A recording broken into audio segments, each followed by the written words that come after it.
ছাত্ৰ ছাত্ৰীসকল আজি তোমালোকে শিকিব পাৰিবা বৰ্গ আৰু বৰ্গমূল বৰ্গ কেনেকৈ উলিয়ায় আৰু বৰ্গমূল কেনেকৈ উলিয়ায় তাৰ বিষয়ে শিকিব পাৰিবা প্ৰথম আমি বৰ্গটোলৈ আহোঁ বৰ্গ কোনো সংখ্যাৰ বৰ্গ কেনেকৈ উলিয়ায় ধৰি লোৱা 3 বৰ্গ 3 বৰ্গ মানে 3 স্কোয়াৰ 3 স্কোয়াৰ মানে 3 দুটাৰ পূৰণফল তাৰমানে 3 গুণ 9 3 বৰ্গ 9 বুলি আমি ক'ব পাৰোঁ হয় 4 একেদৰে 4 বৰ্গ 4 স্কোয়াৰ মানে 4 গুণ কি হ'ব 4 গুণ 16 তেতিয়াহ'লে আমি গম পালোঁ 4 বৰ্গ 16 হয়নে ঠিক তেনেদৰে 11 বৰ্গ কি হ'ব ইয়াত আহিব 11 স্কোয়াৰ মানে 11 গুণ কি হয় সেইটো আমাক পূৰণ কৰি চাব লাগিব 11 গুণ 121 এই 121টো হ'ব আমাৰ 11ৰ বৰ্গ ঠিক আছে তাৰমানে কোনো সংখ্যাৰ বৰ্গ মানে আমি বুজি পালোঁ যে তাক পূৰণ কৰিব লাগে একেটা সংখ্যাক দুবাৰ পূৰণ কৰিব লাগে মানে ধৰি লোৱা 12ৰ বৰ্গ আমি লিখিব লাগিব 12 স্কোয়াৰ 12 স্কোয়াৰ মানে কি হ'ব 12 পূৰণ 12 12 গুণ কি হয় 144 12ৰ বৰ্গ 144 ঠিক আছে এতিয়া আহা বৰ্গমূল কোনো সংখ্যাৰ বৰ্গমূল কেনেকৈ উলিয়াব লাগে ধৰা হওক 121ৰ বৰ্গমূল আমি উলিয়াব লাগে সংখ্যাটো ল'বা প্ৰথমতে তাৰপিছত শেষৰ পৰা চাবা প্ৰতি দুটাত দুটাৰ আগত এটা কমা দিবা মানে এইটো জোৰ সংখ্যালৈ কমা দি যাবা শেষৰ পৰা এতিয়া প্ৰথম সংখ্যাটো চাবা 1 আছে 1টো তুমি ভাবিবা কি পূৰণ কৰিলে 1 হ'ব সংখ্যাটো কিন্তু একেটাই হ'ব লাগিব ইয়াত যদি মই 1 দিওঁ ইয়াতো একেই দিব লাগিব 1 এগুণ 1 এতিয়া ওপৰৰ পৰা মানে 121ৰ পৰা আমি এই 1টো এইফালে এনেদৰে বিয়োগ কৰি দিব লাগিব মানে ওপৰৰ পৰা 21 একেলগে নামিব যিহেতু ইয়াক জোৰা লগাই থৈছো দুটা একেলগে নামিব এতিয়া 1 আৰু 1 2 হ'ল 2 একে 2 তো ইয়াত মই 2 লিখিব লাগিব এতিয়া মনত ৰাখিবা ইয়াত যি দিম ইয়াতো সেইটোৱে দিম সংখ্যাটো কি আছিলে মোৰ 21 ইয়াত মই 1 দিছো ইয়াতো 1 দিছো 1 এগুণ 1 1 2 গুণ 2 21ৰ পৰা 21 গ'লে 0 ওলালে আমাৰ অংকটো শেষ এতিয়া 121ৰ বৰ্গমূল 11 বুলি তুমি ক'ব পাৰিবা মানে মই লিখিব পাৰিম root over of 121 is equal to 11 ঠিক আছে এইটোৱে হ'ব আমাৰ বৰ্গমূল হ'ব আৰু এটা সংখ্যা লওঁ 4225 এই সংখ্যাটোৰ বৰ্গমূল উলিয়াব লাগে বৰ্গমূল উলিয়াবলৈ হ'লে নিয়মটো কি আছিলে শেষৰ পৰা দুটা এৰি কমা এটা দিম তো আগৰ সংখ্যাকেইটা কি থাকিলে 42 আমাৰ নিয়ম মতে কি আছিলে ইয়াত যি সংখ্যা দিম ইয়াতো দিম এতিয়া 42ৰ ওচৰা ওচৰি নম্বৰ কি আছে 6 গুণ 36 এক ধাৰ কৰিলোঁ 12 হ'ল 12ৰ পৰা 6 গ'লে 6 ওপৰৰ পৰা দুইটা একেলগে নামিব 625 হ'ল 6 6 12 ঠিক আছে 6 6 12 6 আৰু 6 12 এতিয়া মই এই সংখ্যাটো পাব লাগে তেতিয়াহ'লে মই 5 এটা দি চাওঁ যেহেতু 5 দেখিছোঁ 5 5 গুণ 25 25ৰ 2 থাকিলে 5 2 গুণ 10 10 2 12 1 থাকিলে 5 1 5 5 1 6 তো 625 পৰা 625 গ'লে 0 ওলাব এতিয়া মই লিখিব পাৰিম root over of 4225 is equal to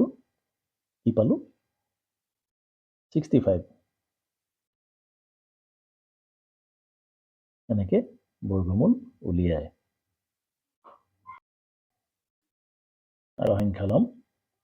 3 6 1 ইয়াৰ বৰ্গমূল উলিয়াব লাগে শেষৰ পৰা দুটা এৰি দিলোঁ এতিয়া মই চিন্তা কৰিম কি একে সংখ্যা দিম যাতে 3ৰ তলত পাতিব পাৰোঁ 1 গুণ 1 3ৰ পৰা 1 গ'লে 2 ওপৰৰ পৰা নামিল 61 এতিয়া 1 1 2 শেষত মই 1 দেখিছোঁ কি একে সংখ্যা বহাম যাতে শেষত 1 ওলাব সেইটো মই চিন্তা কৰিব লাগিব তো চিন্তা কৰি চোৱা তোমালোকেও 9 পাতি চাওঁচোন 9 9 গুণ 9 9 গুণ 81 থাকিলে 8 9 2 গুণ 18 18 8 26 তেতিয়াহ'লে মই লিখিব পাৰিম root over of 361 is equal to 19 বুজি পাইছা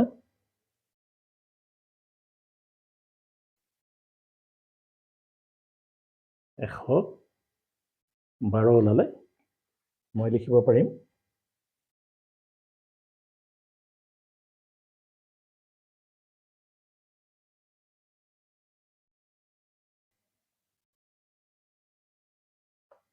1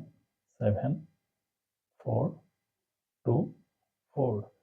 ইহঁতৰ বৰ্গমূল উলিয়াব লাগে শেষৰ পৰা দুটা এৰিলোঁ আকৌ দুটা এৰিলোঁ প্ৰথম মই 1 পালোঁ 1 গুণ 1 ওপৰৰ পৰা একেলগে নামে কৰি আহিছোঁ 74 নামিলে 1 1 2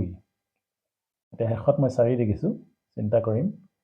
ইয়াত যি পাতো ইয়াত সেইটোৱে পাতিব লাগিব আৰু ইয়াতকৈ সৰু হ'ব লাগিব বা সমান হ'ব লাগিব মই চিন্তা কৰি চালোঁ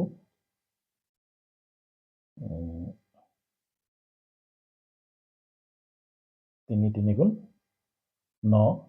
3 2 গুণ 6 14 পৰা 9 গ'লে 5 ওপৰৰ পৰা দুটা কিন্তু একেলগে নামিব এতিয়া এই যে 23 আৰু 3 এই দুটা যোগ হৈ যাব 26 হ'ব এতিয়া মই কি পাতিম চিন্তা কৰি ল'ব লাগিব 2 পাতি চাওঁ 2 2 গুণ 4 2 6 গুণ 12 1 থাকিলে 2 2 গুণ 4 4 1 5 তাৰমানে ইয়াৰ উত্তৰ 132 বুজি পাইছা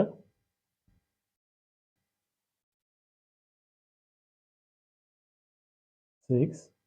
0 8 4 6084 বৰ্গমূল উলিয়াব লাগে প্ৰথম কাম কি আছিলে শেষৰ পৰা দুটাত কমা এটা দিম এতিয়া 60 যদি 8 8 দিওঁ ইয়াত 64 ওলাব মই যদি 7 7 দিওঁ ইয়াত ওলাব 49 10ৰ পৰা 9 গ'লে 1 ইয়াত থাকিলে 5 5ৰ পৰা 4 গ'লে 1 ওপৰৰ পৰা নামিলে দুটা একেলগে নামিব কিন্তু 84 এতিয়া হাতে হাতে 14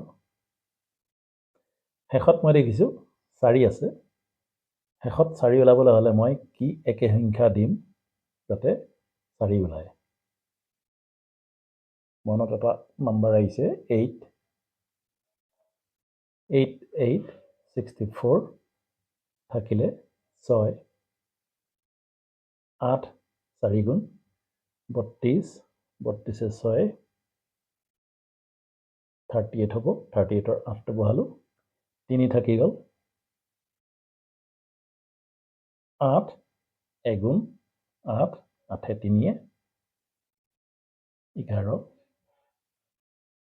তেতিয়াহ'লে √6084 is equal to কিমান হ'ব 78 তো আমি এনেকৈ অংকটো কৰিব পাৰিম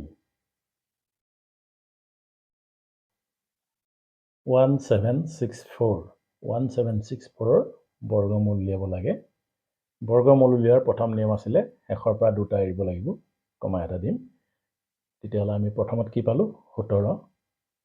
4 4 গুণ 16 7ৰ পৰা 6 গ'লে 1 ওপৰৰ পৰা নামিলে 64 এতিয়া 4 4 8 মই চিন্তা কৰিম ইয়াত কি বহাম হয়তো 2 বহালে হৈ যাব পাৰে 2 2 গুণ 4 2 8 গুণ 16 তেনে সহজ তো 1764ৰ বৰ্গমূল হ'ব 42 ঠিক আছে